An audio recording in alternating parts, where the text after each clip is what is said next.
শুনলাম কেউ নাকি ওই মেয়েটাকে এই বাড়িতে নিয়ে আসতে চাচ্ছে। বিষয়টা কি সত্যি?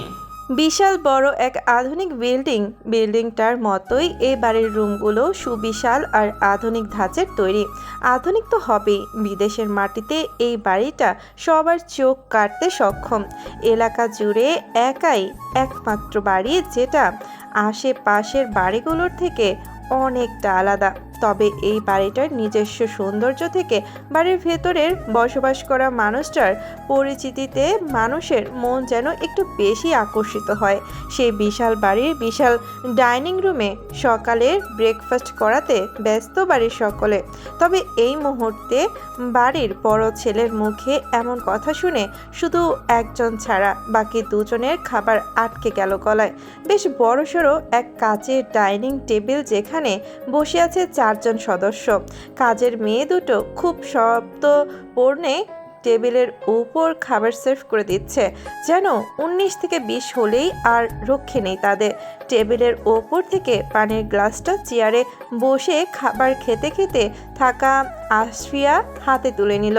অতঃপর ঠকঠক করে পুরো অর্ধেক গ্লাস পানি শেষ করে ফেলল এক নিমেষেই, যেন এখান থেকে পালিয়ে যেতেই বেঁচে যায় মেয়েটা।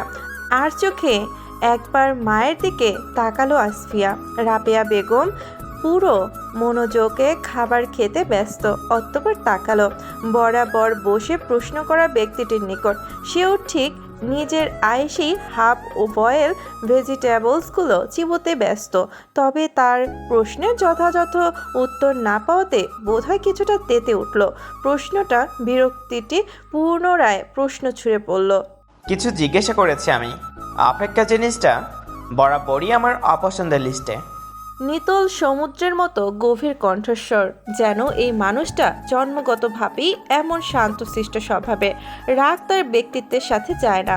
এবারও ছেলের মুখের এমন কথায় কোনো প্রতিক্রিয়া হলো না রাবেয়া বেগমের। তবে বড় ভাইয়ের মুখে এমন মৃদু কণ্ঠস্বরটা শুনেও থরথরিয়ে কাঁপতে লাগলো আসফিয়া এবং ঠিক তার পাশে বসে থাকা বৃদ্ধা লোকটিও। আসফিয়া, বলে দাও তোমার ভাইকে ওই মেয়ের একটা নাম আছে। মার্জিতভাবে কথা বলতে না পারলে যেন আগ বাড়িয়ে আর কোনো কথা বলতে না আসে। হাতে থাকা কাটা চামচটা নিয়ে হাফ বয়েল শাকসবজি কাটছে তার ভাই। মায়ের কথা খুব স্পষ্টভাবে কর্ণকোর হলো তার।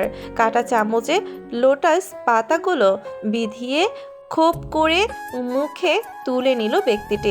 অতঃপর মায়ের দিকে চেয়ে রাশভারী স্বরে বলল, এই মেয়ে এই বাড়ির ভিতরে প্রবেশ করতে পারবে না, ব্যাস এটাই শেষ কথা। সোজাসাপটা জবাব বলেই পুনরায় আগের ন্যায় খাবার খেতে ব্যস্ত হয়ে পড়ল লোকটি। এদিকে এতক্ষণ ধরে খাবারে মনোনিবেশন করলেও এবার আর নিজেকে সংযত রাখতে পারলেন না রাবেয়া বেগম। খাবারের প্লেটটা হালকা ধাক্কা মেরে কিছুটা দূরে সরিয়ে তেতে উঠলেন চেয়ার থেকে।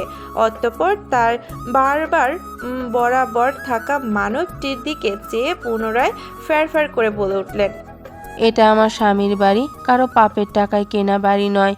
এই বাড়িতে আমি যাকে খুশি নিয়ে আসব, আমাকে বাধা দেওয়ার ক্ষমতা কারো নেই। অতঃপর খাবার চিবনও থেমে গেল লোকটির। কাটা চামচটা আস্তে ধীরে নিঃশব্দে প্লেটের উপর রেখে চেয়ারে বসে মায়ের দিকে শান্ত কণ্ঠে শুধালো, মাসে 2-1 বার বাড়িতে আসাটা বোধহয় কারোর সহ্য হচ্ছে না। বাড়িতে একবারে নিয়ে আসার পায়তারা করছে সবাই মিলে, তাও আবার সামান্য একটা মেয়ের জন্য। হ্যাঁ, তোমাকে কেউ রিকোয়েস্ট করে আসতে বলেনি বাড়িতে। তোমার মন মর্জি মতোই তুমি চলো। আর তোমার ওই পাপিষ্ঠ চেহারা আর শরীর দুটোই এই বাড়ি থেকে দূরে থাকলেই আমরা বাঁচি। বাহ, বাহিরের একটা মেয়ের জন্য না আসতেই এখনই ছেলেকে পর করে দিচ্ছেন মিসেস রাহেলা খাতুন ওয়াহিদ। ও কোনো বাহিরের মেয়ে নয়। আর ভুলে যেও না, আমার বোনের মেয়ে হওয়া ছাড়াও ওর আরেকটা পরিচয় আছে। তুমি স্বার্থপর এর মতো সম্পর্কের কথা ভুলে গেলেও আমি ভুলিনি। মনে রেখো, শি ইজ ইয়োর ওয়া। এতক্ষণ নিজেকে দমিয়ে রাখতে পারলেও এবার আর নিজেকে সংযত করে রাখতে পারল না রাবিয়া বেগম। অপোজিটে বসে থাকা মানবটি রাগে অনবরত ফুঁসছে। তার সামনে উচ্চস্বরে কথা বলা পছন্দ নয় তার। ঠিক এই মুহূর্তে তার মায়ের জায়গায় অন্য কেউ হলে তার কি পরিণতি হতো ভেবেই হাত দুটো শক্ত করে মুষ্টিবদ্ধ করে নিল তৎক্ষণাৎ। মা দেখে এতক্ষণ এভাবে সহ্য করে গেছে সে। নাক টেনে বড় করে এক শ্বাস নিল। অতঃপর আচানক চেয়ার ছেড়ে উঠে দাঁড়ালো সেখান থেকে। আকস্মিক ওঠাতে চেয়ারটাও উল্টিয়ে পড়লো পেছনে। হাতের শিরাগুলো স্পষ্ট বিদ্যমান। ফর্সা গায়ের রঙে নীল রঙা শিরাগুলো ভেসে ভেসে উঠছে। রাগে ফুঁসতে ফুঁসতে মায়ের দিকে তাকিয়ে কড়া গলায় শাসানোর ন্যায় বলে উঠল, ওই 2 টাকার মেয়ের সাথে আমাকে জড়ানোর চেষ্টা ভুলেও করো না মম। হেতে বিপরীত না হয়ে যায় আবার। আমি ওই মেয়েকে কখনোই মেনে নিব না। At this you my final decision. তোমাকে মেনে নিতে বলছে কে শুনি? ও এখানে তোমার পরিচয়ে নয়, আমার মেয়ের পরিচয়ে থাকবে। ঠিক আসফিয়ার মতোই মাঝে মাঝে নিজের করা কাজে নিজেই খুব অনুতপ্ত হই। তোমার মতো একটা অমানুষের সাথে আমার ফুলের মতো পবিত্র মেয়েটাকে কি মনে করে জড়িয়েছিলাম। আরে ও তো এই সম্পর্কে কিছু জানেও না। মায়ের মুখে এমন কথায় রাগটা যেন আরও জেঁকে বসলো সমগ্র মস্তিষ্ক জুড়ে। নিজেকে শান্ত রাখার যথাযথ চেষ্টা চালাচ্ছে সে। মন তো চাচ্ছে সব কিছু তছনছ করে দিতে। অতঃপর পুনরায় দাঁতে দাঁত পিষে হিসিয়ে পড়ল, ওই মেয়ে এখানে আসুক বা জাহান্নামে যাক, আই ডোন্ট কেয়ার। তবে ভুলেও যদি আমার দৃষ্টির সামনের মধ্যে কোনো দিন পড়েছে তো সায়ার অ্যাসিড লাগিয়ে জীবন্ত পুড়িয়ে মারব সেদিন। And you know about this very well টেন্ট। সাহাবীর শাহান পূর্ব এক কথার মানুষ।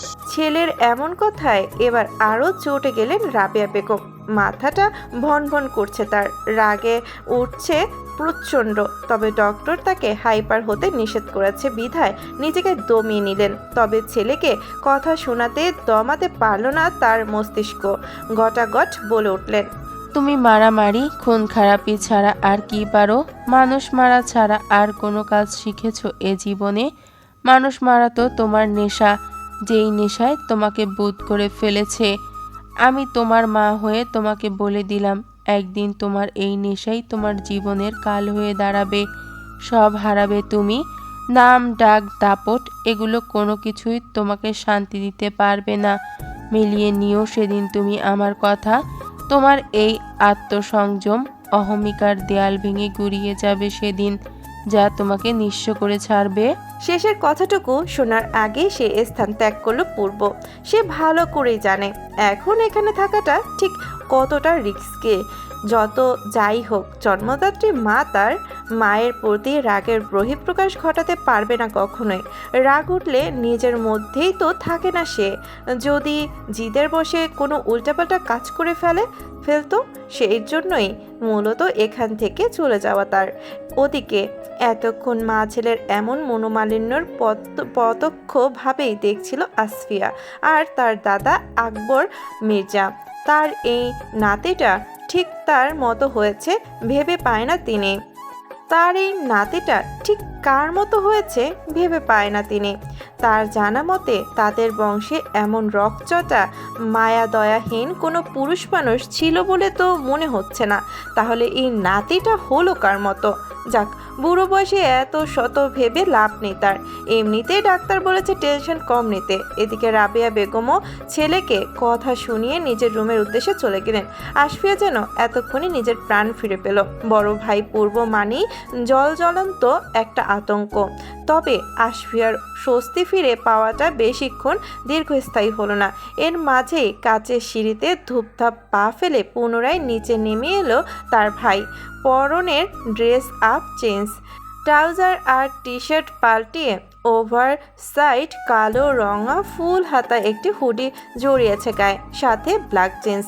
হাতে কালো রঙের বাইকের গ্লাভস দেখেই বোঝা যাচ্ছে তার ভাই যে এখন বাইক রাইডিংয়ে বের হবে। হাঁটার তালে তালে গাঢ় ছুঁই সিল্কি চুলগুলো দোল খাচ্ছে। ফর্সা গায়ের রং, কুচকুচে কালো ব্রু, শুধু ঠোঁট দুটো একটু কালচে। হবেই বা না কেন? সারাদিন ড্রিঙ্ক, সিগারেট আর আজে বাজে নেশার উপরেই তো থাকে সব সময়।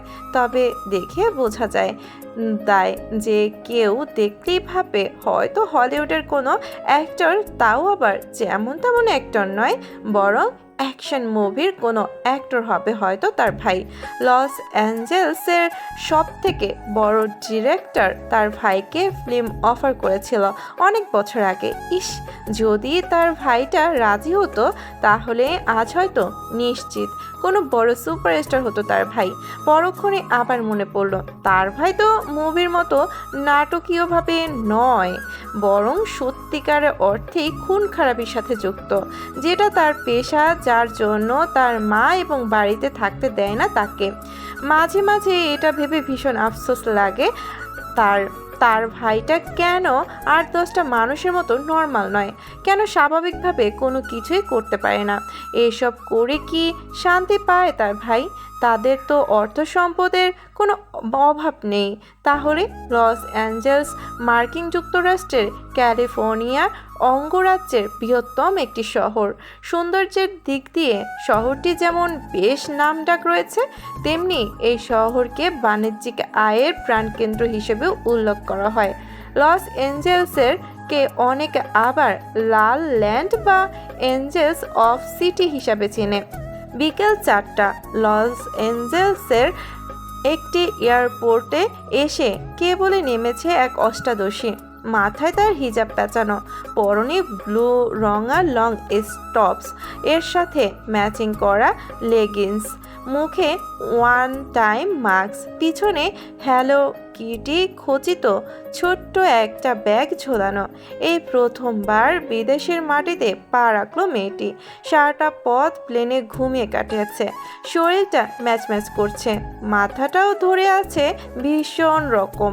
কাঙ্ক্ষিত জায়গায় গিয়েই সর্বপ্রথম একটু ঘুমিয়ে নেবে সে। এমন সময় পেছন থেকে এগিয়ে খানিকটা সামনে এসে দাঁড়ালেন মধ্যম বয়সী একজন লোক। পরনে ব্ল্যাক ফর্মাল স্যুট, দু হাতে মাঝারি সাইজের দুটো লাগেজ। সামনে আসতে আসতে মেয়েটিকে ডেকে বলে উঠলেন, মেহরিস। পেছনে ঘুরে তাকালো মেহরিস। এই লোকটা তার ভালো লাগার লিস্টে আছে, ভীষণ ভালোবাসে তাকে। বাবার চলে যাওয়ারটা এখন আর অত আগে মতো বেশি মনে পড়ে না তার, মনে পড়তে দেয় না সে। এই তো বছর পেরোলো তার বাবা তাদের ছেড়ে চলে যাওয়ার সময়। অতঃপর স্মিত হেসে পেছন ঘুরে তাকিয়ে বলে উঠল মেহরিস, জি আঙ্কেল। কতবার বলবো ওসব আঙ্কেল টাঙ্কেল বাদ দিতে তোকে? হয়তো বড় আব্বু ডাকবি, নয়তো কিছুই টাকার দরকার নেই আর। বলেই মুখটি মলিন করে ফেলল লোকটি। পুনরায় স্মিত হেসে জবাব দিল মেহরিস, আচ্ছা আচ্ছা, আর ভুল হবে না বড় আব্বু। হ্যাঁ, মনে থাকে যেন। আচ্ছা শোন, এখানে একটু দাঁড়া, প্রহর গাড়ি নিয়ে আসছি। প্রহর নামটি নতুন ঠেকলো মেহরিসের কাছে, তবে একবারই কিছু জিজ্ঞেস করলো না সে। আসলেই না হয় দেখে নিবে লোকটিকে।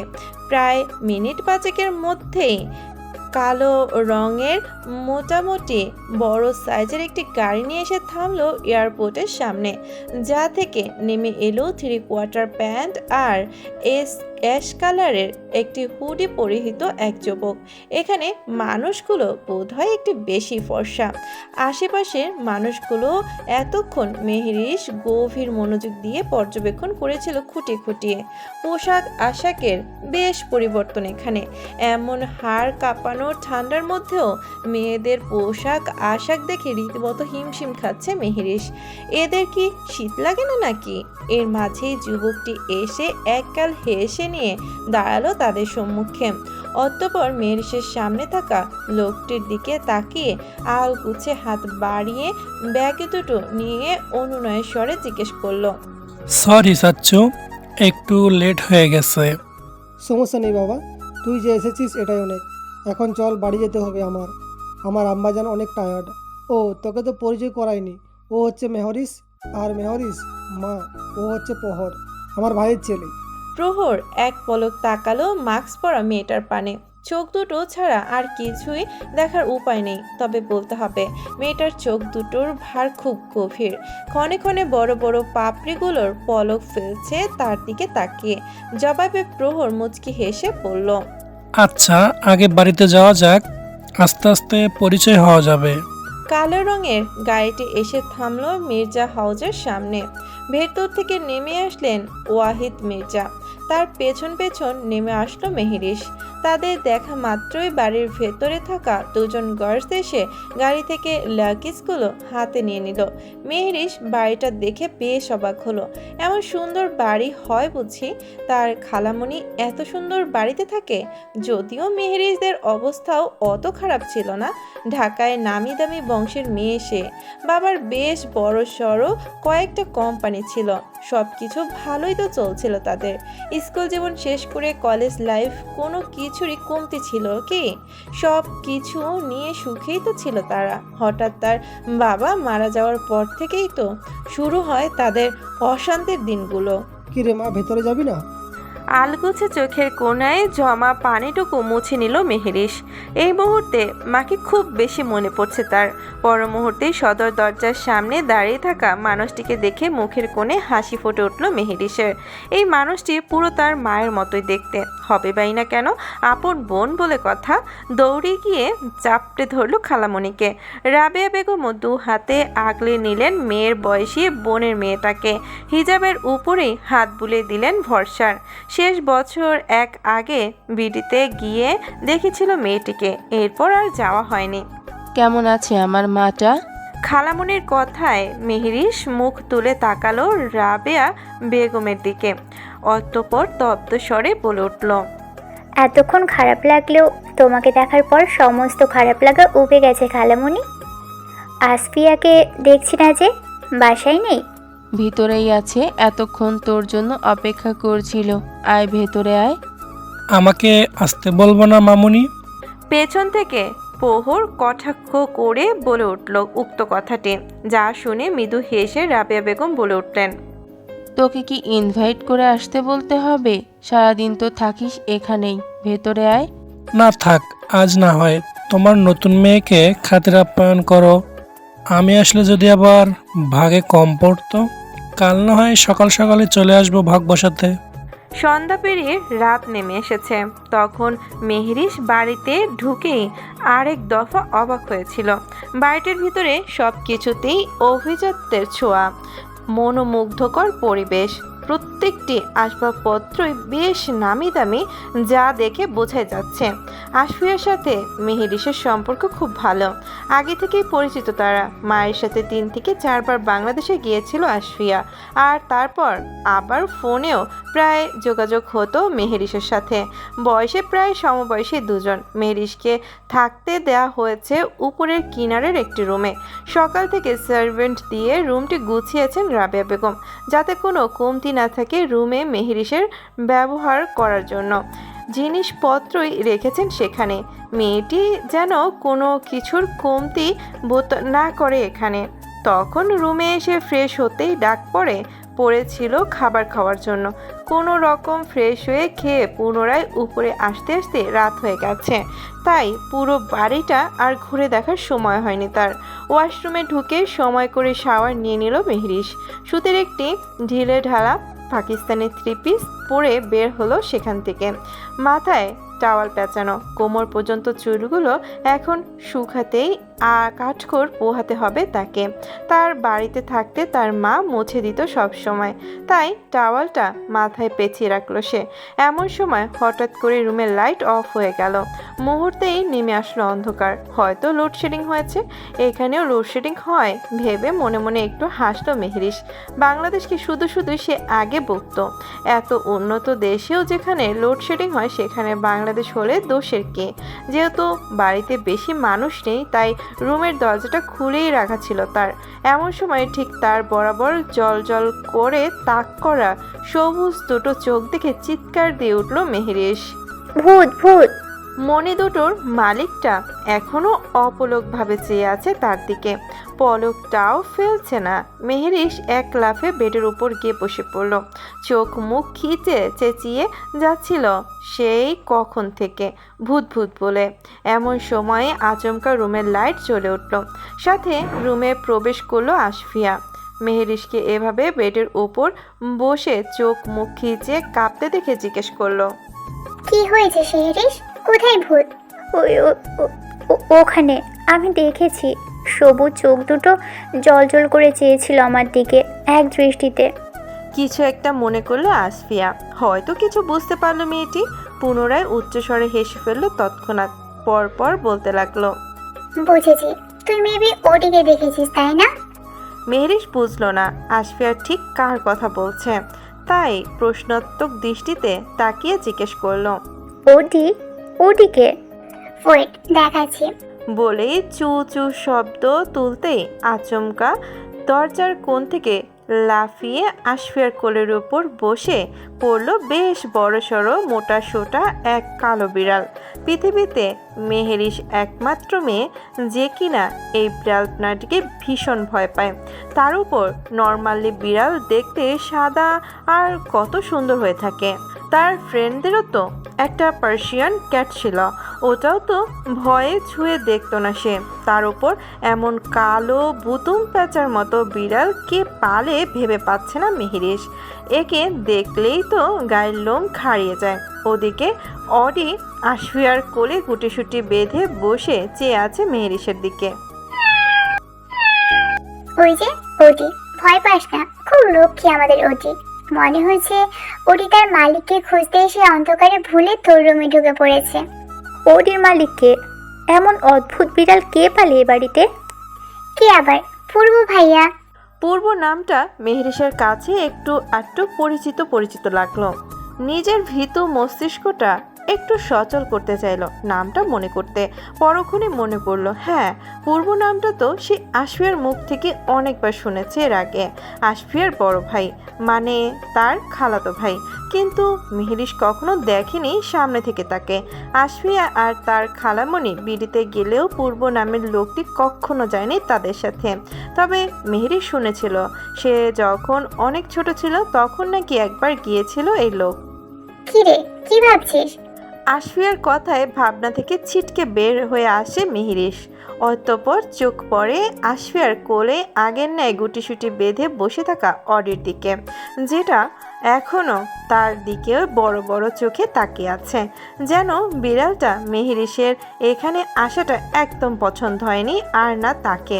সবুজ মণিগুলো জল করছে। কোনো রকম আমতামতা করে বলে উঠল মেহেরিশ, দেখ ভাই, ওটি হোক বা মোটি, ওটাকে এখন আমার সামনে থেকে দূরে সরা। বিড়ালে আমার ফোবিয়া আছে, দেখলেই কেমন যেন লাগে। মেহেরিশের এমন আকস্মিক কথায় হুঁশ হারালো জোর আসফিয়া। সে কি ঠিক শুনছে? এই প্রথম কোনো মেয়ের থেকে শুনলো বিড়াল নাকি ভয় পায়, যেখানে মেয়েদের আজকাল বিড়াল পালাটা একটা হ্যাবিটে পরিণত হয়েছে। মিটমিটিয়ে হেসে আসফিয়া পুনরায় অডিকে দেখিয়ে পড়ল, সিরিয়াসলি শেরিশ, তুই বিড়াল ভয় পাস? তুই জানিস ওটি কত এক্সপেন্সিভ একটা ক্যাট? ভাই কত টাকা দিয়ে ওটিকে কিনেছে? এমন কালো কুচকুচে বিড়ালকে আবার টাকা দিয়ে কিনতে হয় নাকি? আমাদের দেশে তো রাস্তাঘাটে এসব অভাব নেই। তোর ভাইয়ের দেখি রুচির দুর্ভিক্ষ দেখা দিয়েছে। মেহেরিশের এমন অদ্ভুত কথা কিছুটা থতমত খেয়ে গেল আসফিয়া। তার ভাইকে নিয়ে এমন কথাটা ঠিক হজম করতে পারলো না সে। পরক্ষণে ভাবলো হয়তো মেয়েটা তার ভাইকে সামনে থেকে দেখেনি, দেখেই এমন কথা বলছে। কিছুক্ষণ এভাবে কথাবার্তা শেষে অডিকে নিয়ে চলে গেল আসফিয়া। আসফিয়া যেতেই মেহেরিশ তরজল দিয়ে রুমের দরজা বন্ধ করে দিল। হাত ছেড়ে বাঁচলো বোধহয় মেয়েটা। এখন একটা শান্তির ঘুম দিতে পারলেই হলো। সকালে উঠে বাকিটা দেখে নেবে সে। তার খালামণি বলে রেখেছিল আসফিয়ার সাথেই কলেজে ভর্তি করাবে তাকে। সেসব অনুযায়ী সব কাগজপত্র সাথে করে নিয়ে এসেছে মেহেরিশ। কাল সকালেই নাকি কলেজে যেতে হবে তাদের। মনে মনে একটু নার্ভাসনেস কাজ করছে তার। নতুন শহরে নতুন মানুষগুলো কেমন হবে, মানিয়ে নিতে পারবে তো? আসার সময় তার মা খুব সাবধান করে দিয়েছিল তাকে, মানুষকে যেন খুব সহজেই বিশ্বাস না করে। লস অ্যাঞ্জেলসের সময় রাত 11:45। শহরের মেইন ফটকে অবস্থিত লাল গাইড নামের একটা নাইট ক্লাব। শহরের নামি দামি ব্যক্তিরা যে ক্লাবের সদস্য। এছাড়া আউটগুলো এলাও করা হয় না এখানে। ক্লাবের বার ডেস্কের সামনে একটি টুলের উপর বসে একটার পর একটা ওয়াইনের গ্লাস খালি করে যাচ্ছে পূর্ব। একটু আগেই এসেছে সে এখানে। পরনে সেই কালো হুডিটি যা দিয়ে পুরো মাথা আবৃত। তার সাথে বসে আছে দুজন যুবক যাদের পরনের পোশাক আশাক দেখে বোঝা যায় এরাও যে বাংলাদেশের ছেলে। পরনে 3/4 প্যান্ট, উপরে গায়ের সাথে অ্যাটো হয়ে লাগানো টি শার্ট। প্রত্যেকের জিম করা বডি, তবে পূর্বটা যেন একটু বেশি নজর কাড়া। সবার থেকে পূর্বর হাইটটা একটু বেশি, যার সাথে বলিষ্ঠ শরীরটা খাপে খাপ লাগে। হাতের গ্লাভসগুলো বার ডেস্কের উপর সযত্নে রাখা। তবে পূর্ব এক মনে ড্রিঙ্কস করে গেলেও বাকি দুজন ছেলের ড্রিঙ্কসের নয়, বরং গেট অন দ্য ফ্লোর ট্রে সঙ্গের তালে হেলে দুলে নেচে ওঠা মেয়েদের উপর নিবদ্ধ, যাদের শরীরের পোশাক আশাকের কোনো ঠিক ঠিকানা নেই। তবে এসব দেখে অভ্যস্ত তারা। মন চাচ্ছে মেয়েদেরকে একটু সঙ্গ দিয়ে তাদের সাথে হেলে দুলে নাচতে, কিন্তু সাথে বসে থাকা তাদের বন্ধুর জন্য সাহস কুলিয়ে উঠতে পারছে না তারা। এইসব মেয়েলি ঝামেলা পছন্দ করে না তাদের বন্ধু। তার অনুপস্থিতিতে যা খুশি করা গেলেও তার উপস্থিতিতে মেয়েদের থেকে দূরে থাকাটাই তার প্রধান আদেশ। তাই চাইলেও এই মুহূর্তে মনের তীব্র বাসনা মেটাতে পারছে না সাব্বির আর তন্ময় নামের ছেলে দুটো। ভাই আর কত খাবি? কার নিয়ে আসিনি, বাইক রাইডিং করে যেতে হবে, ভুলে গেছিস? সাব্বিরের এমন হেয়ালিপনা কথায় তন্ময় কিছুটা অস্ফুট স্বরে পড়ল। আমাদের পূর্বকে তুই এতদিনে এই চিনলি? এটা যদি পুরো বাইডিং সাফ করে ফেলে কে তাও বাইক রাইডিং করে বাড়িতে যেতে পারবে, তো বাড়ি কেন পুরো শহর 2-3 বার রাউন্ড দিয়ে আসতে পারবে। তোর মতো নাকি এক প্যাক শেষ না হতেই জামা কাপড় খোলা শুরু করবে। তন্ময়ের এমন ব্যঙ্গাত্মক কথায় কিছুটা ইতস্তত হলো সাব্বির। তারা তিনজন কলেজ লাইফ থেকে একসাথে। পূর্বর সাথে তাদের আত্মার সম্পর্ক থাকলেও সাব্বির ওদের থেকে কিছুটা নাজুক স্বভাবের। ড্রিঙ্কসের থেকে মেয়েলি নেশাটা তাকে টানে বেশি। তবে বেচারার গার্লফ্রেন্ড একদিনের বেশি 2 দিন টেকে না। এখন এটা কোনো হয় সেটা সে নিজেও জানে না। গত বছর কয়েক দিন যাবৎ সিঙ্গেলের তকমা লাগিয়ে ঘুরছে সে। এতক্ষণ তো ক্লাবে বেশ ফুর্তি করছিল সাব্বির, তবে এই পূর্ব এসে সব বিগড়ে দিল। তার এই তন্ময়টা ঠিক তাকে এই বিষয়টা নিয়ে কথা শোনাতে সুযোগ হাতছাড়া করে না। একবার না হয় একটু বেশি ড্রিঙ্কস করে জামা কাপড় খুলে ফেলেছিল সে, তাই জন্য সবসময় এভাবে লজ্জা দিতে হবে তাকে। এর মাঝেই শার্ট প্যান্ট পরা একটি বিদেশি মেয়ে এসে দাঁড়ালো তাদের নিকট। মেয়েটিকে চিনে সাব্বির আর তন্ময়। এই শহরের বড় ব্যবসায়ীর একমাত্র আদরের মেয়ে, নাম লিসা। তবে ওরা ইন্ডিয়ান।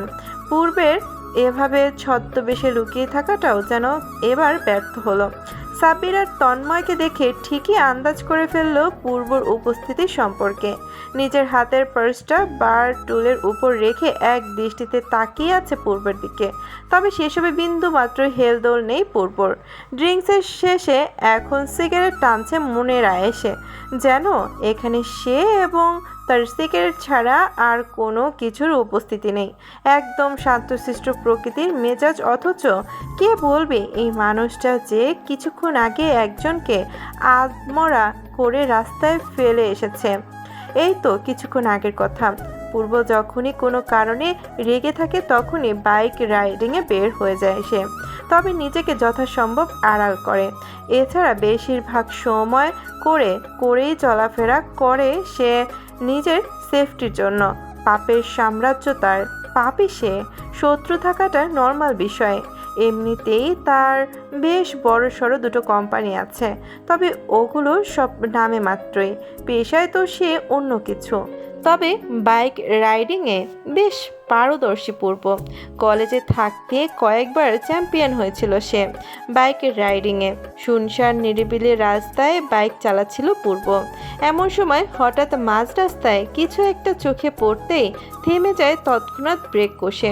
যেখানে দেখা যাচ্ছে কয়েকজন ছেলে মিলে একটি মেয়েকে ঘেরাও করে রেখেছে। ছেলেগুলোর মতলব বুঝে নিল তার চতুর মস্তিষ্ক। এবার মনে করলো চলে যাবে সে। কেন বাঁচাবে এই মেয়েকে? এতে তার লাভ কি? কিন্তু পরক্ষণেই কিছু একটা মনে করে নিজের মনের বিরুদ্ধে গিয়েও থেমে গেল সে ছেলেগুলোর সামনে। আকস্মিক বাইক নিয়ে কারো আগমনে ছেলেগুলো কিছুটা হকচকালো, কৌতূহলী নয়নে পিছন ঘুরে তাকালো তার দিকে। অতঃপর কাউসার নিজাম H2R খচিত কালো রঙের বাইকটি দেখে আচমকা কিছু ছেলের মুখ চুপসে গেল অজানা ভয়ে। তাদের জানা মতে এমন এক্সপ্রেমেন্স বাইক এই শহরে দুটোই আছে, আর সেই দুজন ব্যক্তি যে পুরোই খাতারনাক। পূর্বর মুখে তখনও কালো রঙা হেলমেট জড়ানো। ছেলে দুটো কিছুটা শিওর হতে ওখানেই দাঁড়িয়ে রইল। তারপর যখন পূর্ব মাথা থেকে হেলমেটটা খুলে হাতে নিল, তৎক্ষণাৎ ছেলেগুলো যেন চোখের সামনে নিজের আজরাইল দেখার মতো করে ছুটে পালালো সেখান থেকে। কিন্তু ঠিক তাদের মধ্যে থেকে দুটো ছেলে দাঁড়িয়ে রইল সিনা উঁচু করে। এরা বোধহয় শহরে নতুন, যার জন্য পূর্বকে চিনতে পারেনি তারা। ঠিক এই মুহূর্তে পূর্বর উপস্থিতিতে বেশ বিরক্ত হলো ছেলে দুটো। ওদিকে মেয়েটি যেন বুঝে গেল যে এই মুহূর্তে পূর্বর থেকে সেফ আর কিছুই নেই ভেবেই তৎক্ষণাৎ পূর্বর পিছনে গিয়ে লুকিয়ে পড়লো মেয়েটা। এতে ভীষণ চটে গেল ছেলে দুটো। মুখে বিরক্তি নিয়ে পূর্বকে ইংরেজি ওয়ার্ডে কিছু গালিগালাজ করতে শুরু করলো তারা। আর এতেই যেন মাথা গরম হয়ে গেল পূর্বর। হাতে থাকা হেলমেটটা নিয়ে সজোরে পরপর একাধারে বাড়ি মেরে গেল ছেলে দুটোর মাথা বরাবর। অতঃপর একজন ছেলে নিজের জীবন বাঁচাতে প্রাণপণ ছুটতে গেল সেখান থেকে। তবে আরেকজন রয়ে গেল পূর্বের হাতের আঘাতে ওঠার জো নেই ছেলেটার শরীরে। তোর কপাল ভালো, আজকে আমি রাইডিং মোডে বের হয়েছে, উইদাউট প্রিপারেড প্রাণে বেঁচে গেলে, বাট ফার্দার মেয়ে থেকে 10 মাইল দূরে থাকবে। ইংরেজি ওয়ার্ডে ছেলেটাকে শাসিয়ে পুনরায় বাইক নিয়ে ঝড়ের বেগে ছুটে গেল পূর্ব। এদিকে মেয়েটি সুযোগ বুঝে চলে গেল সেখান থেকে। মেয়েটি মনে মনে একটু অবাক হলো বটে।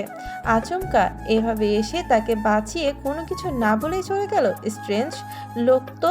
বর্তমানে ক্লাবের ভেতরে বসে থাকা মেয়েটি সেই যে বসে নিষ্পলকভাবে চেয়ে আছে পূর্বের দিকে, এক চুলও নড়চড় করছে না, যেন চোখের পলক ফেললেই পুনরায় হারিয়ে যাবে তার সামনে বসে থাকা ট্যাগা মানবটি। এতে যেন এবার কিছুটা বিরক্ত হলো পূর্ব। এইসব মেয়েলি ঝামেলা থেকে বাঁচতেই তো সে ভেতরে হুডি পেঁচিয়ে রেখেছে, তাও কোনো কাজ হলো না বলে মনে হচ্ছে না তার। আচমকা বসা থেকে উঠতেই যাবে এমন সময় একটি মেয়েলি নরম হাত চেপে ধরলো তার বলিষ্ঠ হাতখানা। দীর্ঘক্ষণ যাবৎ লাগাতার ড্রিঙ্কস করার ফলে নিজেকে সামলাতে কিছুটা হিমশিম খাচ্ছে পূর্ব, যার কারণে মেয়েটির তার হাত ধরা মাত্রই থেমে গেল সে। তবে বিরক্ত হলো প্রচণ্ড। তৎক্ষণাৎ চোয়াল শক্ত হয়ে গেল তার। এর মাঝেই শুনতে পেল, where are you have been sass all long time, you know how much I miss you, do you have any idea? কোথায় কোথায় খুঁজেছি তোমায়? আচানক মেয়েটির হাত থেকে নিজের হাতটি ঝেড়ে ছুটিয়ে নিল পূর্ব। অকস্মাৎ মেয়েটিকে গুড়িয়ে গলা চেপে ধরল মেয়েটির। এতে মেয়েটির নিঃশ্বাসটাও যেন বন্ধ হওয়ার উপক্রম। পরপর রাগে হিসিয়ে পড়ল। আমাকে স্পর্শ করার সাহস হলো কি করে তোর? ওই নোংরা হাতে আমাকে ছোঁয়ার আস্পর্ধা দেখিয়েছিস কিভাবে? ওদিকে এমন কাণ্ডে এতক্ষণে জমজমাট পরিবেশের রূপ বদলে গেল তৎক্ষণাৎ। মিউজিক থেমে গিয়ে সবাই বড় বড় চোখে পর্যবেক্ষণ করছে তাদের কার্যকলাপ। এদিকে সাব্বির আর তন্ময় দ্রুত এসে পূর্বের হাত থেকে বহু কষ্টতে মেয়েটিকে ছুটালো। আরেকটু হলেই বোধহয় মেয়েটির পৃথিবীর মায়া ত্যাগ করত। তবে এতেও ধমকালো না মেয়েটি। না তো রাগ হলো, উল্টো পূর্বের দিকে চেয়ে শাসিয়ে পড়ল। শুধু হাত কেন, একদিন হোল বডি টাচ করবো আমি তোমার, তাও আবার হাতেও নয়। পুরো কথা শেষ করার আগে পুনরায় শক্তপোক্ত হাতের থাবায় থেমে গেল মেয়েটি। আকস্মিক এটো জোরে গালে থাপ্পড় পড়ার পুরো মেয়েটির ভাবভঙ্গির কোনো পরিবর্তন হলো বলে মনে হলো না। এদিকে তন্ময় আর সাব্বির মিলে যথাসম্ভব বের করে আনলো পূর্বকে ক্লাব থেকে। পূর্বর মতো এমন বলিষ্ঠবান শরীরের মানুষকে যেন তারা দুটো ছেলে মিলেও টেনে বের করা দুষ্কর। সাব্বির পূর্বকে শান্ত করতে বলে উঠল, ভাই শান্ত হ, কাল আমাদের ভার্সিটিতে প্রোগ্রাম আছে, আজ অন্তত ঝামেলা বাতাস না। বাংলাদেশের মতো আজ মেহেরিসের উপর সোনালি কিরণের উপচে পড়ার তরুণ চোখ পিটপিট করে ঘুম ভাঙেনি। এই শহরটা নীতিশীতোষ্ণ। হঠাৎ এখানে রোদের দেখা মেলা বিরল। এখানে তো শীতকালেও বৃষ্টিপাত হয়, তবে আজ বৃষ্টি নেই আর না তো রোদ। মেহেরিসকে আশফিয়া ডেকে উঠিয়েছে সকালে। আজ মেহেরিসকে নিয়ে নিজের কলেজে যাবে আশফিয়া। আজ তাদের কলেজে রাইডিং প্রতিযোগিতা আছে, আর সবচেয়ে বড় কথা তার ভাই অংশগ্রহণ করবে সেই অনুষ্ঠানে। অনুষ্ঠানের মূল কেন্দ্রবিন্দু যদি হয় তার নিজের ভাই, তাহলে সে খেলা দেখতে তো পুরো শহর আসমানেও যেতে রাজি। এই কলেজ থেকেই তার ভাই পড়েছিল, এখন পড়ে সে। 2 বছর পর পর একবার বাইক রাইডিংয়ে প্রতিযোগিতা হয় এখানে। এক্সাইটমেন্ট, গতকাল রাতে তো ঘুমাতেও পারেনি ঠিকঠাক। আর যেহেতু মেহেরিসকেও তার মা ওই কলেজেই ভর্তি করাবে, তাহলে আজ গিয়ে না হয় দেখে আসবে তার সাথে। মায়ের কাছ থেকে পারমিশন নিয়ে ফেলেছে আশফিয়া ইতিমধ্যে, তবে তার মা কড়া গলায় শাসানো ন্যায় বলেছে, যেখানেই যাও সমস্যা নেই, তবে তোমার ভাই মানে পূর্ব যেন মেহরির সম্পর্কে কিছুই জানতে না পারে। যত যাই হোক, ছেলেকে তিনি ভালো করে চেনেন। এই ছেলে রাগলে যে হিতাহিত জ্ঞান শূন্য হয়ে পড়ে, ভালো মন্দ বিচার বিবেচনা করতে পারে না, তখন মনে যা চায় তাই করে ফেলে। মেহেরিসের প্রতি থাকা সুপ্ত রাগ সম্পর্কেও অবগত তিনি। রেগে আবার মেয়েটার ক্ষতি না করে বসে ভেবে আশফিয়াকে কড়া গলায় বলছেন তিনি। আশফিয়াও মাকে কথা দিয়েছে, পূর্ব ভাই জানবে না। কিভাবে জানবে? মানুষ তো কম থাকে না সেখানে। হাজার হাজার মানুষের মধ্যে নিশ্চয়ই তার ভাই তাদের খুঁজতে আসবে না। আর সেও তো আর রাইডিং নিয়েই ব্যস্ত থাকবে, তাই না? তার উপর মেহেরিসকেও তো তার ভাই চেনে না। তাই অত শত না ভেবে মেহেরিসকে রেডি হওয়ার জন্য তাড়া দিয়ে উঠল আশফিয়া। আশফিয়ার কথা মতো মেহেরিস একটা পিত্ত কালারের লং কামিজ সাথে ব্লু জিন্সে পরে নিল। মাথায় সব সময়ের মতো হিজাব পেঁচিয়ে মাস্ক লাগিয়ে নিল। আশফিয়া মেহেরিসের দিকে তাকে কিছু একটা ভেবে পুনরায় তাড়া দিয়ে বলল, এখানে তো পলিউশন নেই, মাস্ক লাগানো লাগবে না, ওখানে গিয়ে খুলে ফেলিস। এখন চল, দেরি হয়ে যাচ্ছে, 11টায় অনুষ্ঠান শুরু হবে। And it's already 10:13 AM। ঘড়ির কাঁটায় এক্সাক্ট সময়টা দেখে সাব্বির পুনরায় রুমের দরজা অনবরত নক করেই যাচ্ছে সেই কখন থেকে। আর মাত্র 20 মিনিট বাকি। এখান থেকে ইউনিভার্সিটি যেতে তো আধা ঘন্টা লেগে যায়। কাল কেন যে এত ড্রিঙ্কস গিলতে গেছে, সাব্বির একটু রাগ হলো পূর্বের প্রতি। আর সবচেয়ে বড় কথা হলো, এবারে তাদের প্রতিপক্ষ টিম বেশ শক্তিশালী। বাকি দুটো টিমের কথা বাদ দিলেও রিজবিদের টিমের কথা বাদ দিলে তো চলবে না। যেখানে 4 বারের চ্যাম্পিয়ন পূর্ব, সেখানে 2 বার রিজবি জিতেছে। যদিও একবার পূর্ব অসুস্থতার জন্য অংশগ্রহণ করতে পারেনি, আরেকবার 2 নাম্বারই করে জিতেছে তারা। ভাই দরজা খুল, আর কত ঘুমাবি? বলেই সেই যে কখন থেকে দরজা কড়া নেড়ে যাচ্ছে সাব্বির। ওদিকে গন্তব্যস্থলে পৌঁছে গেছে তন্ময়। সে কখন থেকে সাব্বিরকে কল দিয়েই যাচ্ছে ছেলেটা। তাদের অপেক্ষায় আছে, এর মাঝে আচমকার শব্দ তুলে খুলে গেল দরজাটা। ভেসে উঠল উদুম সুঠাম দেহি, পেশা বহুল মাসেলযুক্ত একটি শরীর। পরনে শুধু কালো ট্রাউজার, নাভির নিচে নেমে এসেছে সেটা। আজ যদি সাব্বিরের জায়গায় কোনো মেয়ে থাকতো, তাহলে মেয়েটার ঠিক কি অবস্থা হতো এই মুহূর্তে তাকে এভাবে সামনে দেখে। এভাবে সারের মতো চেঁচাচ্ছিস কেন? কি সমস্যা?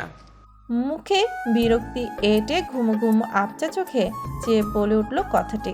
সাব্বির এতক্ষণে হুঁশে ফিরল, অতঃপর ফের ফের করে বলতে লাগলো, ভাই আজকে যে প্রোগ্রাম আছে ভুলে গেছিস?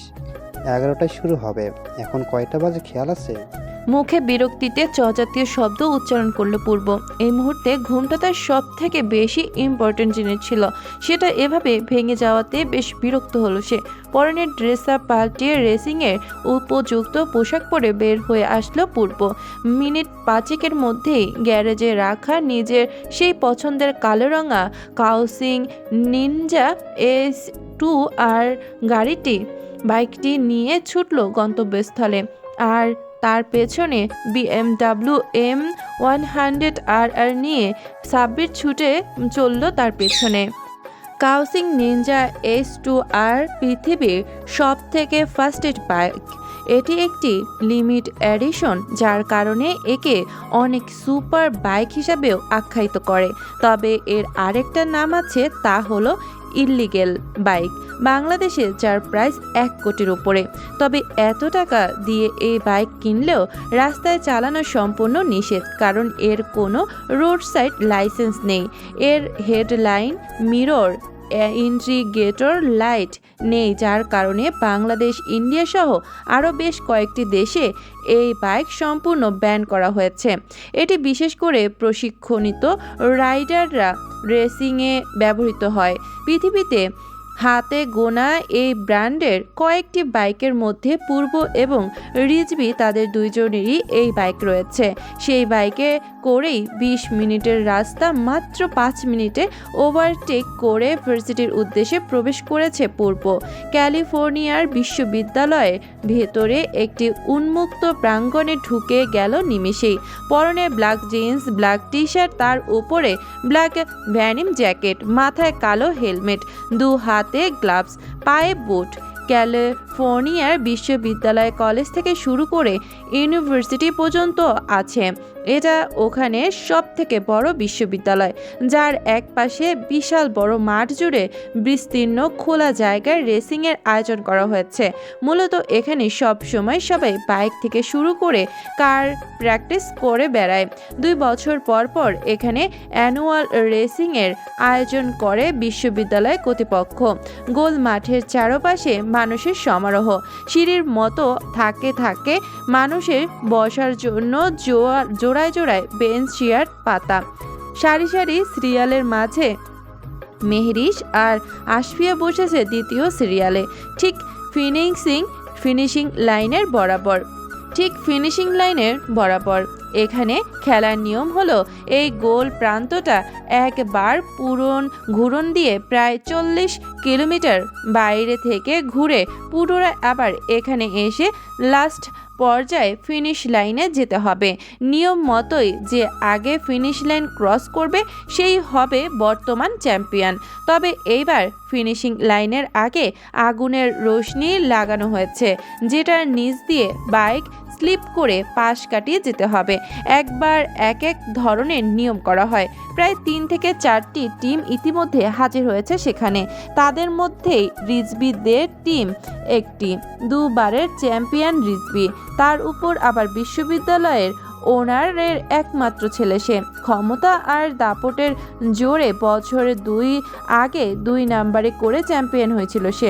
তার বাইক আর পূর্বর বাইকের কোয়ালিটি এক হলেও যেখানে পূর্ব বাইক সম্পূর্ণ ব্ল্যাক, সেখানে তার বাইক হলো ব্ল্যাক আর গ্রিনের কম্বিনেশন। এক সিরিয়ালে বাইক নিয়ে দাঁড়িয়ে আছে সবাই। শুরু হতে দেরি এখনও 2 মিনিট।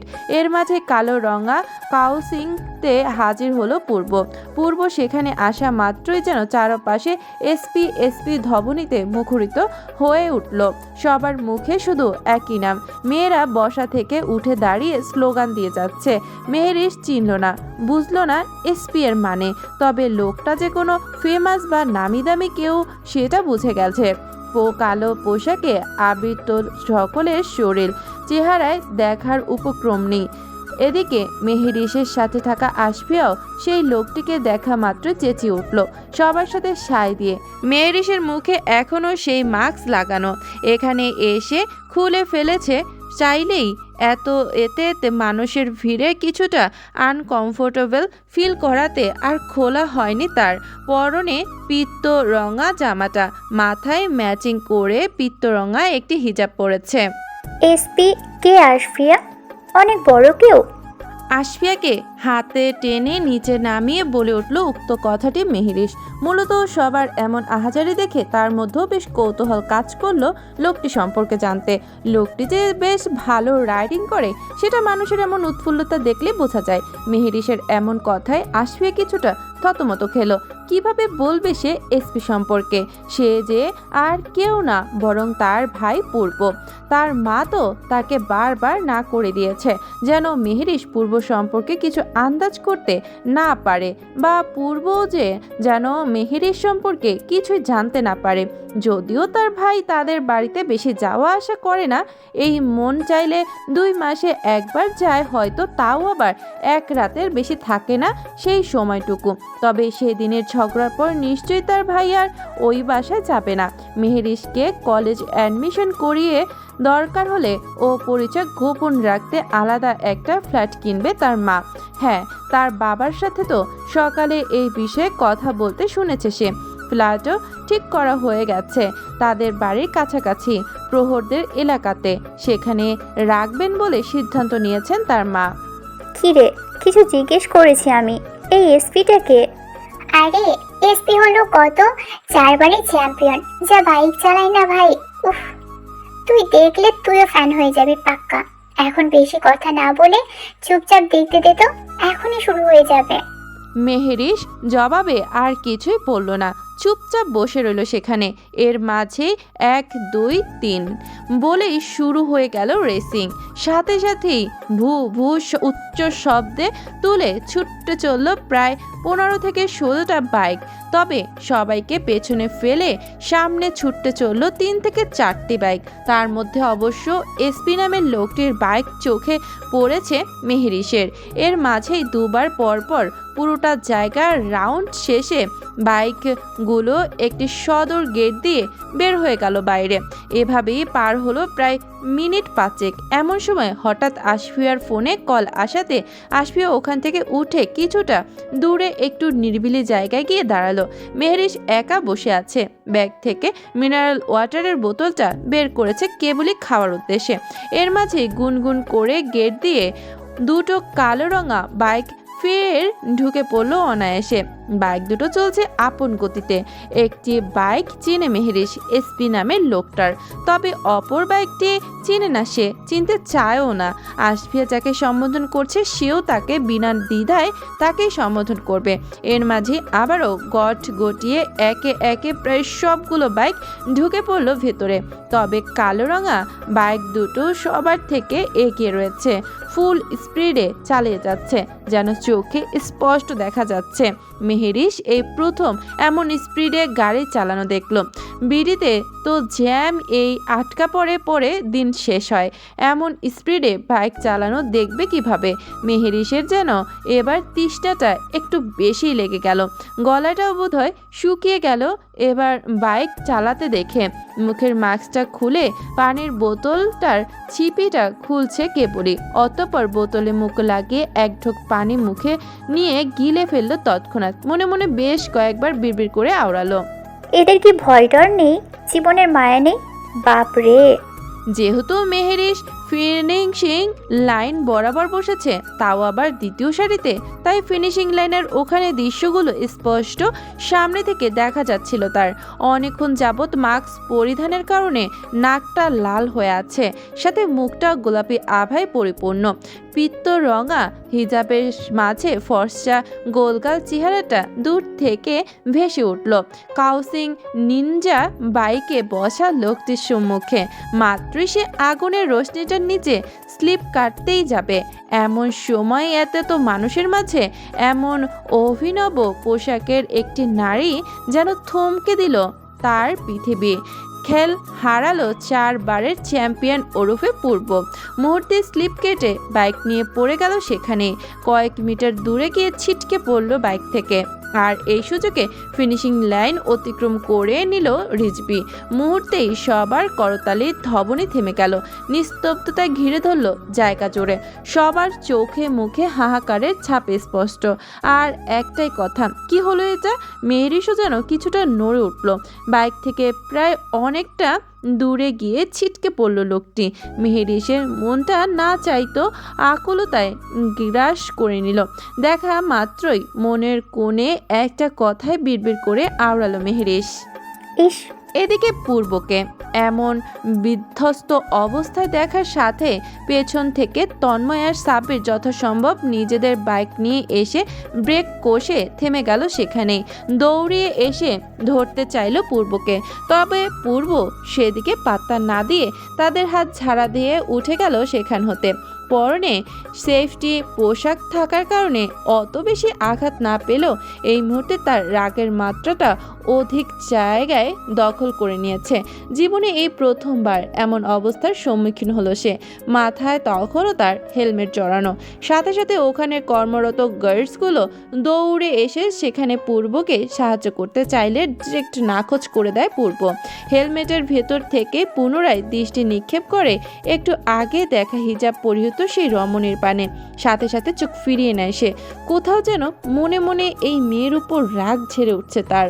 এই মেয়েটার জন্যই হয়তো আজ হেরেছে সে, তবে মস্তিষ্ক নারাজ সেটা মানতে। সাধারণ একটা মেয়ে সাবের শাহান পূর্বকে লক্ষ্যচ্যুত করতে পারে না, কখনোই না।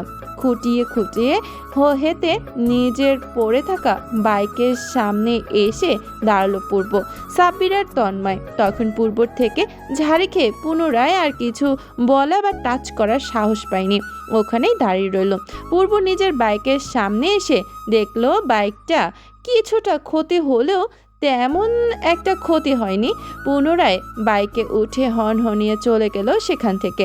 ওদিকে পূর্ব বের হওয়া মাত্রই সাব্বির আর তন্ময় ও তার পেছন পেছন ছুটতে চলল অজানা উদ্দেশ্যে। আসফিয়াকে রাবেয়া বেগম কল করেছিল একটু আগে। মূলত তিনি ইউনিভার্সিটিতে এসেছে মেহেরিসের অ্যাডমিশন করানোর জন্য। রাবেয়া বেগমকেই আনতে গিয়েছিল আসফিয়া, আর তাই নিজ চোখে ভাইয়ের এমন মর্মান্তিক দৃশ্য চোখে পড়ল না তার।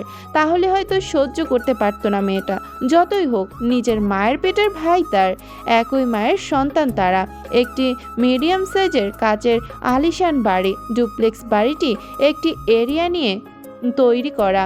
বাড়ির সামনে ঢুকতেই প্রথমে বেশ বড়সড় একটি সুইমিং পুল, দুপাশে রাস্তা, দুই দিক দিয়েই বাড়িটা ঢোকা যায়। সদর দরজা পার করলেই প্রথমে ভেসে ওঠে একটা বিশাল বড় বসার রুম।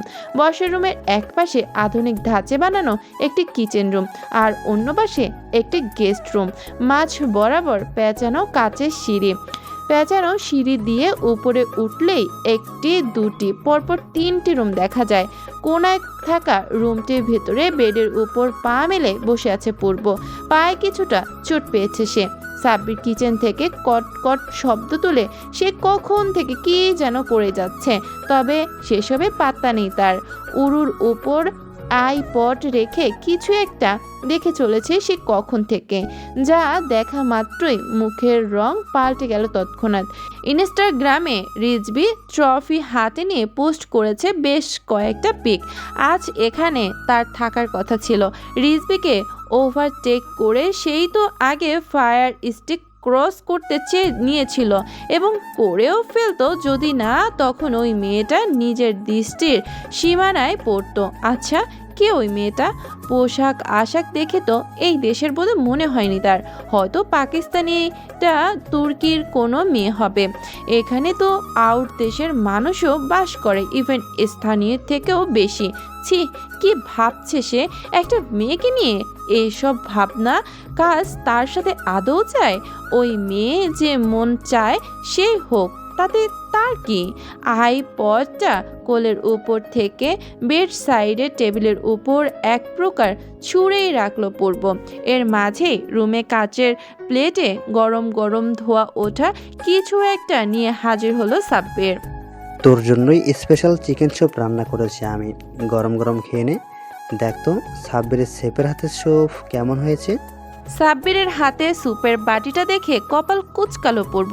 মানে সে যে এই স্যুপ খেতে ইন্টারেস্ট না সেটা তার চেহারা দেখে বোঝা যাচ্ছে। এই ছেলে আজ নতুন নয়, বরং প্রায় এমন উল্টাপাল্টা ডিশ রান্না করে এনে খাওয়ায় পূর্বকে, যার টেস্ট একদম বাজেট থেকেই বিশ্রী হয়।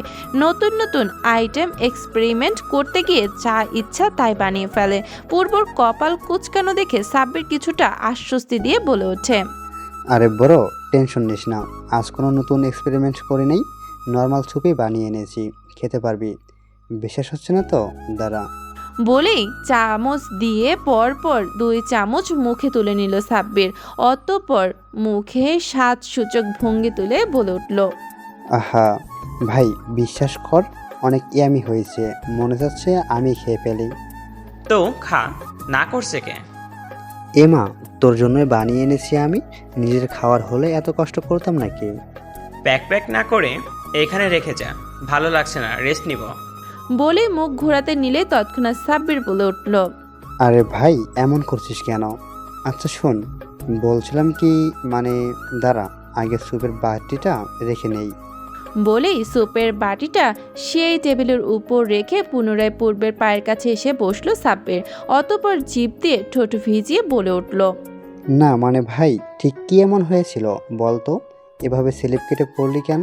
এগুলোতে তো তুই উস্তাদ, ইভেন আমরাও তোর কাছ থেকেই এসব শিখেছি। তাহলে পূর্ব জানতো তাকে এভাবে ছেড়ে দেওয়ার পাত্র নয় তার বন্ধু। এসব কথা জিজ্ঞেস করার জন্যই সে এতক্ষণ লাগিয়ে স্যুপ বানিয়ে তার মন গলাতে এসেছে, বুঝতে পারছে সে। তবে যে পর্যন্ত সে মুখে স্বীকার না করবে, এরাও যে তার পেছন ছাড়বে না ভালো করে জানে সেটা। তবে কি বলবে পূর্ব? একটা মেয়েকে দেখতে গিয়ে এভাবে স্লিপ কেটেছে সেটা, এটা বললে বিশ্বাস করবে তার বন্ধু? থাকবে তার প্রেস্টিজ? কি রে ভাই, কি ভাবছিস? দেখ সাব্বির, এখন এখান থেকে যা, রেস্ট করব আমি। তন্ময়কে বল বাইকটা ক্লিন করতে। আর আমারও তোর। আর একটা কথাও না, না হলে তোর স্যুপ এখন তোর মুখে চালান করব। ভালো করে জানিস, এক কথা 2 বার রিপিট করা। I just hit it. সাব্বির আর দাঁড়ালো না, দাঁড়ানোর সাহস করলো না সেখানে। তন্ময় হন করে চলে গেল সেখান থেকে। এত কষ্ট করে স্যুপ বানানোটা বোধহয় ব্যর্থ হলো তার। এর থেকে ভালো হতো টিভিতে মাই ফল্ট মুভিটা দেখলেও কাজে লাগতো সেটা। শালার মধ্যে অনুশোচনা বোধ নেই। মনে মনে বিড়বিড় করে এমন গালি আওড়াতে আওড়াতে চলে গেল সেখান থেকে। সেদিনের পর মাঝখানে কেটে গেছে আরও 2 দিন। ওই দিন কলেজে ভর্তি করে এসেছিল রাবেয়া বেগম মেহরিশকে। এরপর আর কলেজে যাওয়া হয়নি তাদের। আশফিয়াও যখন শুনেছে তার ভাই এভাবে হেরে গেছে, প্রথমে নিজের কানকে বিশ্বাস করতে না পারলেও একটা সময়ে মানতে বাধ্য হয়েছে মেয়েটা। আশফিয়ার হাতে গোনা 2-1 ফ্রেন্ড ছাড়া আর কেউই জানে না পূর্ব যে তার ভাই সেই সম্পর্কে। তবে আজ সকালে তারা সিদ্ধান্ত নিয়েছে কলেজে যাবে বলে। সেই হিসাবে রেডি হয়েছে। প্রহরও যাবে আজ কলেজে। মূলত তাদেরকে দিয়ে আসার জন্যই প্রহর এসেছে বাসায়। এই 2 দিনে প্রহরের সাথে বেশ ভালো সম্পর্ক গড়ে উঠেছে মেহরিশের। তবে আশফিয়ার সাথে প্রহরের সম্পর্ক অতটাও সুবিধের না। সব সময়ের মতো নিজেকে শালীনভাবে গুছিয়ে রেডি করে নিল মেহরিশ। আজ একটা সাদা লং টপস পরেছে। সব সময়ের মতোই মাথায় সাদা হিজাব পেঁচিয়েছে মেয়েটি। মুখে কোনো রকম একটু ময়শ্চারাইজার আর ঠোঁটে বেবি পিঙ্ক লিপ গ্লোস দিয়েছে। আজ যেহেতু জায়গাটা একটু পরিচিত, তাই আর মাস্ক লাগায়নি সে। এমনিতেই মাস্ক লাগিয়ে থাকার দরুন সবাই একটু কটু দৃষ্টিতে তাকায় তার দিকে। নিজেকে যথেষ্ট স্বাভাবিক করে রেডি হয়ে নেমে এসেছে বসার রুমে। সেখানে ইতিমধ্যে প্রহর আর আশফিয়া বসে আছে, সাথে রাবেয়া বেগম। মেহরিশকে নামতে দেখে মুখে মৃদু হাসি ফুটিয়ে বলে উঠলেন, ওই যে আমার মেয়ে চলে আসছে। আয়মা, তোর জন্যই সবাই অপেক্ষা করছিল। আমি মনে হয় একটু বেশি অপেক্ষা করিয়ে ফেললাম। আরে না, এখনো যথেষ্ট সময় আছে। বলেই আশফিয়া এবং প্রহরের দিকে তাকে আদেশসূচক বাক্য শুধালো। আমার মেয়েটাকে দেখে রাখবি, তোদের ভরসায় ছাড়লাম ওকে। এক মুহূর্ত চোখের আড়াল করবি না। ও কিন্তু এখানে কিছুই চিনে না, নতুন এই শহর। মায়ের কথা মতো আশফিয়া মাথা ঝুলিয়ে আচ্ছা বোঝালো, সাথে প্রহরও সম্মতি জানালো। লস এঞ্জেলের এখন শীত আর গরমের মাঝামাঝি সময় চলছে। যেহেতু এটা একটি শুষ্ক এবং মৃদু জলবায়ুর দেশ, তাই এই সময়টা বরাবরই এখানে মানুষের প্রিয় তালিকায় থাকে। বাইরে রোদ নেই আর না তো বৃষ্টি, তবে আকাশটা মেঘাচ্ছন্ন হয়ে আছে, হয়তো বৃষ্টি নামার পূর্ব লক্ষণ। মেহরিশ আর আশফিয়া বসে আছে গাড়িতে। সম্পূর্ণ মনোযোগ দিয়ে ড্রাইভ করছে প্রহর। পিছনের সিটে বসে থাকা মেহরিশ আর আশফিয়ার দিকে সামনের মিরর মিররের ক্ষণে ক্ষণে দেখে যাচ্ছে। মেহেরিস মেয়েটা সুন্দরী, মায়াবী।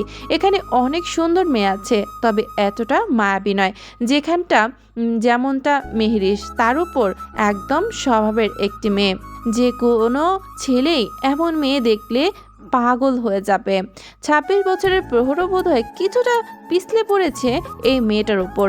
এর মাঝে চলে আসে কাঙ্ক্ষিত গন্তব্য। আশফিয়া আর মেহেরিস নেমে পড়ে গাড়ি থেকে। নতুন ক্লাস, নতুন সব কিছু। এর এক অন্যরকম অনুভূতি কাজ করছে মেয়েটার মধ্যে। কিছুটা নার্ভাস, কিছুটা প্রত্যাশা ভেতরে কাজ করছে। মেহেরিস এখানে থাকা মেয়েদের তুলনায় যথেষ্ট শালীন পোশাক পরেছে বিধায় সবাই একটু অবাকের দৃষ্টিতে দেখে যাচ্ছে ভেতরে প্রবেশ করা মাত্রই। তবে আশফিয়াও স্টপ আর জিন্স পরেছে। এখানের মেয়েদের তুলনাহীন যথেষ্ট শালীন সেও, তবে মাথায় হিজাব নেই। যেহেতু এখানেই জন্ম, এখানেই বেড়ে ওঠা, তাই হিজাব ক্যারি করতে পারে না সে। প্রহর গাড়ি পার্কিং করতে করতে আশফিয়াকে ডেকে উঠল কিছুই বলার জন্য। ভেতরে ঢোকে একা দাঁড়িয়ে আছে মেহেরিস। কলেজে প্রবেশ করতেই আচানক একটি ফুটবল এসে থামলো ঠিক মেহেরিসের পায়ের কাছে। থেমে গেল মেহেরিস সেখানেই। চোখ তুলে তাকাতেই চোখাচোখি হলো এক লম্বা চওড়া বলিষ্ঠ দেহী পুরুষের সাথে। ফুটবলটি নিতে আসার জন্য অগ্রসর হচ্ছে। অতঃপর মেহেরিসের উপর চোখ পড়তেই নিষ্পলকভাবে খুঁটিয়ে খুঁটিয়ে পর্যবেক্ষণ করতে থাকে মেহেরিসকে। কয়েক পা এগিয়ে এসে দাঁড়ালো মেহেরিসের সম্মুখে, পা থেকে মাথা পর্যন্ত। এভাবে স্ক্যান করাতে কিছু কাল ইতস্তত হতেই মেহেরিস বলটি পাশ কাটিয়ে চলে যেতেই শুনতে পায়, হু আর ইউ? মেহেরিস বুঝতে পারে ছেলেটি যে এদেশি। কিছু বলার জন্য উদ্যত হতেই পেছন থেকে আশফিয়া এসে দাঁড়ায় মেহেরিসের কাছে। আশফিয়া মেহেরিসের হাত টেনে নিজের কাছে এনে ফিসফিসিয়ে জবাব দেয়, কথা বাড়াস না এর সাথে। প্রচন্ড অভদ্র আর বাজে চরিত্রের এই লোক। চলে আয়। বলেই মেহেরিসকে এক প্রকার টেনে নিয়ে চলে যায় সেখান থেকে। আর মেহেরিসের যাওয়ার পানে ঘোর লাগা দৃষ্টিতে চেয়ে থাকে সেই ছেলেটি। ঠোঁট কামড়িয়ে নোংরাভাবে হেসে ওঠে আলকোছে, মনে মনে আওড়ায়, my eyes are always on you baby. Class শেষ হতে এখনো অনেক দেরি। শত চেষ্টা করেও আশফিয়ার আর মেহেরিসের সেম ক্লাস পড়েনি। দুজনেরটা ভিন্ন ভিন্ন রুমে পড়েছে। তবে এখানে এসে একটি ইন্ডিয়ান মেয়ের সাথে পরিচিত হয়েছে মেহেরিস। মেয়েটির নাম রিয়া। মেয়েটিকে বেশ ভালো এবং ভদ্র বলেই মনে হলো মেহেরিসের কাছে। ক্লাস শেষে মেহেরিস আর আশফিয়া বের হয়েছে বাড়ি যাওয়ার উদ্দেশ্যে। প্রহর বলেছে সেই নাকি তাদের রিসিভ করতে আসবে। এখানে দিয়ে বাড়িতে ফিরে সে। আপাতত বাবার বিজনেসে সামলায় প্রহর। আশফিয়াকে ফোন করে জানিয়েছে সে আসাতেই আশফিয়া সহ মেহেরিস দাঁড়িয়ে আছে মেন রাস্তায়। তাদের কলেজের সাথে মূলত মেন রাস্তাটা। এমন সময় আশফিয়ার কিছু ফ্রেন্ড এসে তাকে জোর করে টেনে নিয়ে যায় সামনে থাকা একটি ক্যাফেতে। মেহেরিসকে আশফিয়া যেতে বলেছিল সাথে, কিন্তু তার মনটা কেন যেন ভালো লাগছে না। হঠাৎ করেই মায়ের কথা মনে পড়ে গেছে তার। রাস্তার এক পাশে দাঁড়িয়ে রইল সেখানেই। হাত থেকে ফোন বের করে কল লাগালো মায়ের ফোনে। ঠিক সেই সময় বাইকটি দ্রুত একই রাস্তা দিয়ে যাওয়ার সময় তৎক্ষণাৎ পুনরায় বাইকে থাকা মানবটি চোখ পড়ল মেহেরিসের দিকে। না চাইতেও বাইকের স্পিড কমে গেল তার। রাস্তার দিকে মুখ ফিরিয়ে কথা বলার দরুন চেহারা দূর থেকে স্পষ্ট দেখা না গেলেও এই ব্যক্তিটি যেন আকাশের সমান দূরত্বেও খুঁজে নিল মেয়েটিকে। পুনরায় এভাবে এই মেয়েটিকে দেখতে পাবে ক্ষুণাক্ষরেও কল্পনা করেনি পূর্ব। আচানক বাইকের সম্পূর্ণ হঠাৎ ব্রেক কষে দাঁড়ালো মেহেরিসের সামনে। এমন ভাবেই সামনে থেকে ব্রেক কষলো যে আরেকটু হলে বোধহয় বেচারি মেহেরিসের উপরই না এসে পড়তো। মেহেরিসের তো ভয়ে হাত থেকে ফোনটা ছিটকে পড়ে গেল রাস্তায়। সাথে সাথে দুই খণ্ড হয়ে গেল ফোনটা। তবে পূর্বর মাথায় তখনও সেই হেলমেট আবৃত। তৎক্ষণাৎ বুকে হাত দিয়ে নিঃশ্বাস নিচ্ছে মেহেরিস। আরেকটু হলেই বুঝি পৃথিবীর মায়া ত্যাগ করতো মেয়েটি। এভাবে কেউ আচানক সামনে ব্রেক কষে ফোনের দিকে তাকাতেই রাগে ফেটে পড়লো তৎক্ষণাৎ। এক প্রকার চেঁচিয়ে বলে উঠল, বাইক যেহেতু চালাতে পারেন না, তাহলে রাস্তায় চালাতে আসেন কেন? আর একটু হলেই তো শেষ করে দিতেন আমাকে। বলেই পড়ে থাকা ফোনটা হাতে নিয়ে পুনরায় গটগটিয়ে বলল, দেখলেন ফোনের অবস্থাও 12টা বাজিয়ে দিয়েছেন। তবে অপর পাশ থেকে কোনো উত্তর না পেয়ে মেরিস হয়তো মনে করলো লোকটা বোধহয় বাংলা জানে না, হয়তো বিদেশি বা অন্য কোনো দেশের। তাই তো এই সুযোগে মেহরিশ পরপর কয়েকটা বাংলা গালি দিয়ে দিল মুহূর্তেই। ফাজিল, অসভ্য, ইতর গরু, রাস্তায় নেশা করে বাইক চালায়। ব্যাটা নিজেও মরতো, আমাকেও মারতো। তবে মেহরিশের মুখে নিজের সম্পর্কে বাংলায় এমন অদ্ভুত গালাগালি শুনে হেলমেটের আড়ালেই অদ্ভুত দৃষ্টিতে চেয়ে রইল পূর্ব মেহরিশের দিকে। সে তো ভেবেছিল মেহরিশ পাকিস্তানি বা তুর্কিশ কোনো মেয়ে হবে হয়তো, অতঃপর কিছু একটা বলার জন্যই উদ্যত হয় হেলমেটটা খুলতে নিবে। ঠিক তখনই কোথা থেকে আশফিয়া হন্তদন্ত হয়ে হাজির হলো সেখানে। হাঁপাতে হাঁপাতে বলল, ভাই, বলেই মেহরিশের এক হাত খপ করে ধরে নিল তৎক্ষণাৎ। পূর্ব পুনরায় হেলমেটটা খুলে নিলেও হেলমেটের ভেতরে কালো মাস্কের আড়ালে দুটো চোখ ছাড়া আর কিছুই দেখার জো নেই। অতঃপর মেহরিশের দিকে দৃষ্টি রেখেই অস্ফুট স্বরে বলে উঠল, কেউ আমার ফ্রেন্ড। বলেই আশফিয়া পূর্বর কাছ থেকে আর কোনো কিছু শোনার আগে এক প্রকার জোর করে টেনে হিচড়ে মেহরিশকে সেখান থেকে নিয়ে গেল সাথে করে। আর তাদের যাওয়ার দিকে নিষ্পলক দৃষ্টিতে তাকিয়ে রইল, তাকে বিড়বিড়ে আওড়ালো পূর্ব। ফ্রেন্ড